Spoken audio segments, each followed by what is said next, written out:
n'ont pas été retenus pour le montage de la bobine finale. Il y a des choses dont je me passerais bien de parler. Un lynchage en public de la part d'un individu que j'admirais et qui m'a laissé si mal en point que j'ai fini aux urgences. Ou encore le jour où j'ai manqué de courage et que j'ai dit à mon patron que je ne pouvais pas m'occuper du montage et que je reprenais mes études. Je le pensais vraiment. La nature éphémère de se retrouver au palmarès des meilleures ventes, ça a duré une semaine. La séance de signature où un seul lecteur m'a demandé une dédicace. La société que j'avais fondée qui a implosé et que j'ai dû reconstruire. 2 fois. Voici des exemples de moments que j'ai tout bonnement mis de côté.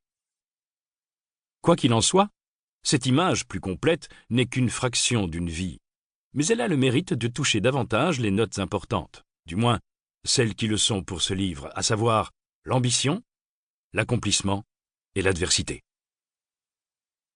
Personnellement, je ne crois pas aux révélations. Il n'y a pas qu'un seul moment qui transforme un individu. Il y en a plusieurs. Pendant environ 6 mois en 2014, c'était comme si ces moments-là s'enchaînaient. Tout d'abord, American Apparel, l'entreprise où j'ai effectué mon meilleur travail, frôlait la faillite et avait des millions de dollars de dettes. Ce n'était plus qu'une coquille vide. Le fondateur, que j'avais admiré dans ma jeunesse, a été remercié sans plus de cérémonie par le conseil d'administration dont il avait choisi les membres. Il en était réduit à squatter chez un ami. Puis, l'agence artistique dans laquelle j'avais fait mes armes s'est retrouvée dans une situation similaire, traînée devant les tribunaux par des clients envers lesquels la société était fortement endettée. Au même moment, un autre de mes mentors a cumulé les dérapages, mettant simultanément un point final à notre relation. Moi, j'avais construit ma vie autour de ces gens. Je les avais admirés et ils m'avaient formé. Je comptais sur leur stabilité, financière, émotionnelle, psychologique.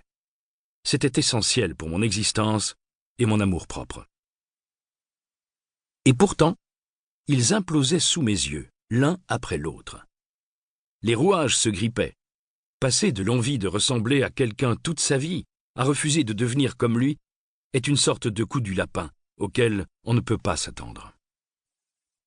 Je n'étais pas plus à l'abri de cette dissolution moi-même. Au pire moment, les problèmes que j'avais négligé de régler dans ma vie ont refait surface. Malgré ma réussite, je me suis retrouvé à la case départ dans la ville où tout avait commencé, stressé et débordé, ayant renoncé à ma liberté si chèrement acquise parce que je ne savais pas refuser une bonne occasion de gagner de l'argent, ni le frisson d'une bonne crise. J'étais tellement tendu que la moindre perturbation me mettait en rage. Mon travail, qui m'était toujours facile, est devenu laborieux. Ma confiance en moi et dans les autres s'est effondrée, tout comme ma qualité de vie. Je me souviens être rentré chez moi un jour, après des semaines en tournée, et d'avoir ressenti une crise de panique intense parce que le Wi-Fi ne marchait pas.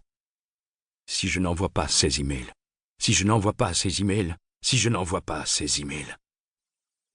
On croit faire ce que nous sommes supposés faire. La société vous récompense pour ça.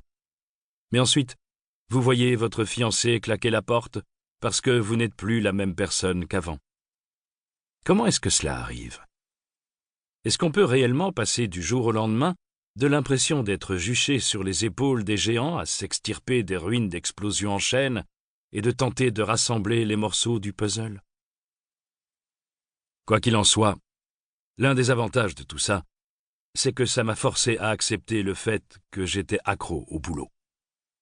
Pas dans le sens « Oh, il travaille beaucoup trop » ou « Détends-toi et lève le pied », mais plutôt « S'il ne se pointe pas aux réunions et qu'il ne se désintoxique pas, il mourra prématurément. » Je me suis rendu compte qu'il y avait un prix à payer pour la passion et le besoin qui m'avait rendu prospère très tôt, comme chez beaucoup d'autres. Ce n'était pas tant la quantité de travail le problème, mais le rôle démesuré qu'il avait pris dans mon estime personnelle. J'étais tellement enfermé dans mon esprit que j'étais prisonnier de mes pensées. Il s'est ensuivi une sorte de routine d'ennui et de frustration, et je devais comprendre pourquoi, à moins de vouloir finir d'une façon tragique. En tant que chercheur et écrivain, j'ai longtemps étudié l'histoire et le monde des affaires. Comme tout ce qui implique les gens, sur une échelle temporelle.